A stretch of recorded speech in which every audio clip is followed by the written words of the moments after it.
Hello everyone, I am Rashmish Rawat, Faculty MCA Department from Technia Institute of Advanced Studies. Today I am going to deliver a lecture on Introduction to C++. So friends, C++ as we all know is an extension to C language and was developed by Pajrin Stostov at Bell's Lab. C++ is an intermediate level language as it comprises a conformation of both high-level language and low-level language features. C++ is a statistically typed, free-form, compiled general-purpose language. C++ is an object-oriented programming language but is not purely object-oriented. Its features like friend and virtual violate some of the very important OOPS features, rendering this language unworthy of being called completely. Object-oriented, it is middle-level language. Benefits of C++ over C language. The major difference being OOPS concept. C++ is an object-oriented language whereas C is a procedural language. Apart from this, there are many other features of C++ which gives this language an upper hand on C language. Following features of C++ make it a stronger language than C. Number 1. There is stronger type checking in C++. All the OOPS features in C++ like abstraction, encapsulation, inheritance, etc. make it more worthy and useful for programmers. C++ supports and allows user-defined functions, that is operator overloading and function overloading is also supported in it. Number 4, exceptional handling is there in C++. The concept of virtual function and also constructors and destructors for object. This is again a feature of C++. Inline function in C++ instead of macros in C.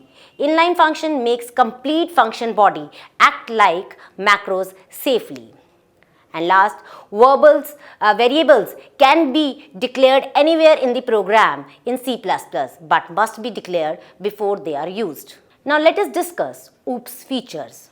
Now, some of the main features of object-oriented programming which we use in C++ technically are number 1, objects, number 2, classes, number 3, abstraction, number 4, encapsulation, number 5, inheritance, number 6, overloading, and number 7, but not the least, exceptional handling. Now, what is object? Object are the basic unit of OOP. They are instances of class which have data members and uses various member function to perform task. And what is class? It is similar to structure in C language.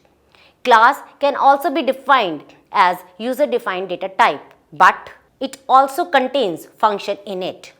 So class is basically a blueprint for objects. It declares and defines what data variables the object will have and what operation can be performed on the class object. Now next feature, most important, the abstraction. Abstraction refers to showing only the essential feature of the application and hiding the details.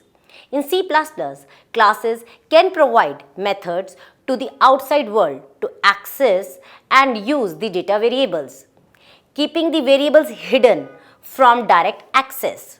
Or classes can even declare everything accessible to everyone or maybe just to the classes inheriting in it. This can be done using access specifier. Next feature is encapsulation. It can also be said data binding. Encapsulation is all about binding the data variables and functions together in class. The next feature is inheritance. Inheritance is a way to reuse once written code again and again. The class which is inherited is called the base class and the class which inherits is called the derived class. They are also called parent and child class. So when a derived class inherits a base class and the derived class can use all the functions which are defined in base class and hence making code reusable. The next feature is polymorphism. It is a feature which let us create functions with same name but different argument, which will perform different actions. That means function with same name but functionally in different way. Or it also allows to redefine a function to provide it with a completely new definition. You will learn how to do this in details soon in coming lessons. Next is exceptional handling. Exceptional handling is a feature of OOP to handle unresolved exceptions or error produced at runtime. That's all in my lecture today. I hope you understand the basic features of C++. Thank you very much.